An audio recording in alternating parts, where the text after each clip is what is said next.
Hey guys, so let's keep going with my Genesis series. We're up to chapter 14, where Abraham rescues Lot. Now, I'm not going to lie, in this passage, I will butcher a lot of names. My pronunciation of these names aren't going to be that good, so just bear with me. I'm going to take my time in reading this, and we'll go through this together. So let's get through it. At the time when Amraphel was king of Shinar, Arioch, king of Elastar, Kedorlaomer, king of Elam, and Tidal, king of Goyim, these kings went to war against Barak, king of Sodom, Bisha, king of Gomorrah, Shinab, king of Admah, Shemember, king of Zeboim, the king of Bela, that is Zor. All these latter kings joined in forces in the valley of Siddim.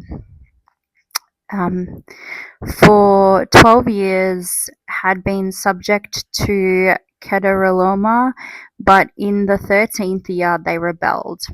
In the 14th year, Kedorlaomer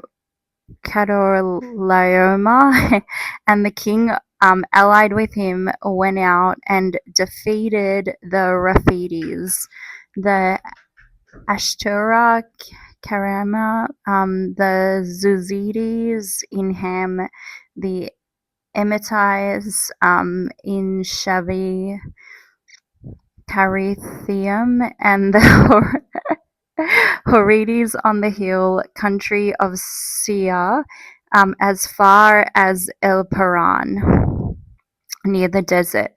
Then they turned back and went to En Mishpat, and they conquered the whole territory of the Amalekites, as well as the Amorites who were living in Hazezon Tamar.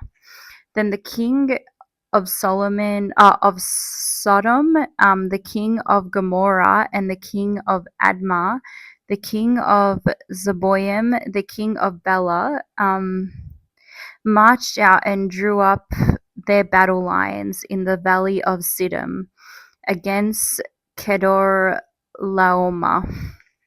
The king of Shinar and Arioch, king of Elasar, 4 kings against 5. Now the valley of Siddim was full of tar pits.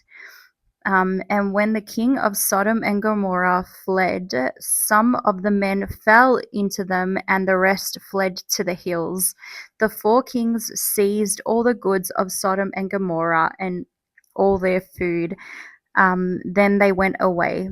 They also carried off Abram's nephew Lot and his possessions, since he was living in Sodom. A man who had escaped came and reported this to Abram in the Hebrew. Now Abram was living near the great trees of Mamre, and Amorite, a brother of Eshcol, and Anna, all of whom were allied with Abram. When Abram heard that this relative had been captive, he called out the 318 trained men born in his household, and went in pursuit as far as Dan. During the night, Abram divided his men to attack them, and he routed them, pursuing them as far as Hobah, north of Damascus. He recovered all the goods and brought back his relative, Lot, and his possessions, together with the women and the other people. After Abram returned from defeating Kedorlaomer, and the kings allied with him, the king of Sodom went out to meet him in the valley of Shaveh. The Melchizedek, king of Salem, brought out the bread and wine. He was a priest of God Most High, and blessed Abram, saying, "Blessed be Abram by God Most High, creator of heaven and earth, and praised to be God of Most High, who delivered your enemies into your hand." Then Abram gave him a tenth of everything. The king of Salem The king of Sodom said to Abram, "Give me the people and keep the goods for yourself." But Abram said to the king of Sodom with raised hands, "I have sworn an oath to the Lord God Most High, creator of heaven and earth, that I will accept nothing belonging to you, not even a thread or the strap of a sandal, so that you will never be able to say, 'I made Abram rich.' I will accept nothing but what my men have eaten, and and the share that belongs to the men who went with me, to Aina, Eshcol, and Mamre. Let them have their share." So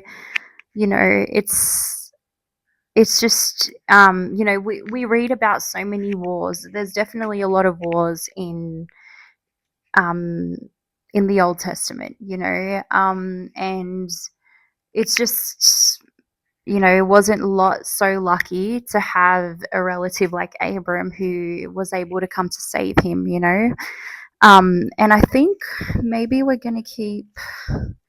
You just see.